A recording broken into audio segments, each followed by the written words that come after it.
दोस्तों, अगर किसी ऑब्जेक्ट को 11.2 किलोमीटर पर सेकेंड या इससे ज्यादा की वेलोसिटी से अर्थ के सरफेस से ऊपर फेंक दिया जाए तो वह ऑब्जेक्ट कभी भी अर्थ पर वापस लौट के नहीं आएगा। ऐसा क्यों होता है? ऐसा इसलिए होता है क्योंकि जो इस वेलोसिटी से अगर किसी ऑब्जेक्ट को ऊपर की ओर फेंके तो वह ऑब्जेक्ट अर्थ के ग्रेविटेशनल फील्ड से बाहर चला जाता है। ग्रेविटेशनल फील्ड से बाहर जाने का मतलब यह है कि उस ऑब्जेक्ट पर अर्थ का ग्रेविटेशनल फोर्स नहीं लगेगा। और हम जानते हैं कि अगर ग्रेविटेशनल फोर्स किसी ऑब्जेक्ट पर लगेगा ही नहीं तो वो ऑब्जेक्ट अर्थ पर आएगा नहीं, क्योंकि उसे खींचने वाला अर्थ इसी फोर्स से तो किसी ऑब्जेक्ट को खींचते अपनी तरफ, और जब भी फोर्स नहीं लगेगा तो अर्थ क्यों खींचेगी उस ऑब्जेक्ट को। तो इसीलिए अगर हम इस वेलोसिटी से किसी ऑब्जेक्ट को फेंकते हैं तो वह अर्थ के ग्रेविटेशनल फील्ड से बाहर चला जाता है, और बाहर चला गया तो अब वापस लौट के कभी नहीं आएगा। अब मुझे बताइए कि क्या किसी इंसान के द्वारा ये संभव है?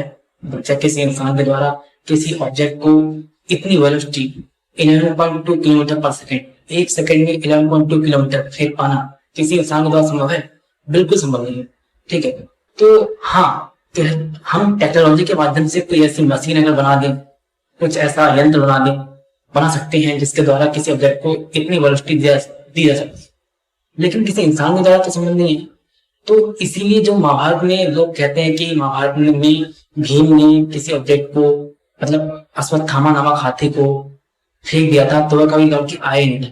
मैंने अभी कहा कि किसी इंसान के द्वारा संभव नहीं है, तो ये बात तो झूठ हो गई कि भीम ने जो अश्वत्थामा नाम के हाथी को फेंका था वो वापस आया था। ठीक है, तो अब क्या कहते हैं कि क्योंकि अब आप कहोगे कि भीम तो बहुत ज्यादा शक्तिशाली थे। हाँ, मैं मानता हूँ बहुत शक्तिशाली थे, बहुत बल था उनमें, लेकिन थे तो इंसान ही, और किसी इंसान के द्वारा इतनी वेलोसिटी दे पाना संभव नहीं है। हाँ, बहुत दूर तक फेंक दिया होगा मैं मानता हूँ, लेकिन अर्थ के ग्रेविटेशनल फील्ड से बाहर चला जाए अश्वत्थामा नामक हाथी, ये तो संभव नहीं है। तो इसीलिए बात झूठ है कि भीम के द्वारा फेंका गया हाथी अर्थ पर वापस ही नहीं आया था। ठीक है, और क्यों ये बात झूठ है ये भी मैंने बता दिया, इसका रीजन भी दिया है मैंने, अपनी अभी दिया है मैंने। ठीक है, तो दोस्तों इस वीडियो में इतना है, और दोस्तों मुझे उम्मीद ही नहीं पूरा होता है कि आपको अच्छे से पता चल गया होगा कि जो भी ये कि भीम वाली बात।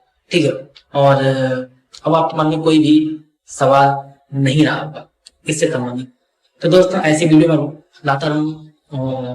अब आपको क्या करना है, लाइक कीजिए, शेयर कीजिए, सब्सक्राइब कीजिए, कमेंट कीजिए, नोटिफिकेशन बेल पर प्रेस कर दीजिए।